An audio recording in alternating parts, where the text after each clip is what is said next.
বেগুন আমার সব সময় পছন্দের একটা সবজি। আর এইরকম যদি মশালা বেগুন হয় তাইলে তো আর কথা নাই।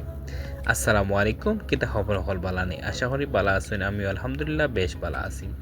তো আজকে আমি এক স্লাইস বেগুন রে মশলা দিয়ে স্পাইসি করে বাজিছি, খুব মজা, দুর্দান্ত স্বাদর। তাইলে দেখিলাম আমি কিলা বাজিলাম। প্রথমে আমি বেগুন তারে আস্তারা দইয়া এবং ডান্ডি সহারে যেহেতু বাসিমু ডান্ডির সাইডটা একটু পরিষ্কার করে দিচ্ছি। এরপরে আমি সির লাগাই দিছি দুই সাইডে দিয়ে, হালকা হলুদ এবং হালকা লবণ দিয়ে ম্যারিনেট করে দিচ্ছি, বাস আর কিচ্ছু নাই। এখন সোজা দিলাইমু তাওয়ার মাঝে অল্প করে তেল দিলাম। তেল যখন পুরো গরম হয়ে গেছে দিলাইলাম বেগুন দিয়ে আমি ডাকিয়া দিলাম।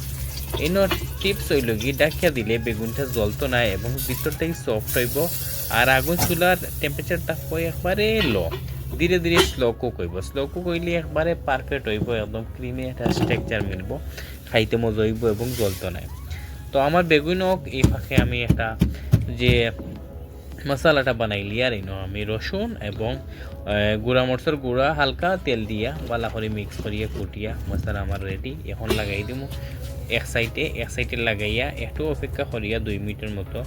এরপরে আমি উল্টাইয়া দেওয়ার পরে আমি অন্য সাইডে আবার সেমভাবে লাগাইলাম মশলা লাগাইয়া ডাকিয়া দিয়া 5 মিনিটের মতো জালো রাখবো। 5 মিনিট পরে বাস লামাইলিমু, গরম গরম ভাতের পরিবেশন হলমু। খাইতে কিন্তু অত্যন্ত দুর্দান্ত, খুবই একটা টেস্টি। আপনার কাছে কেমন লাগছে রেসিপিটা অবশ্যই কমেন্ট করে জানাইবা। ভালো থাকবা, সুস্থ থাকবা, দেখা হইব অন্য ভিডিওত। আল্লাহ হাফিজ।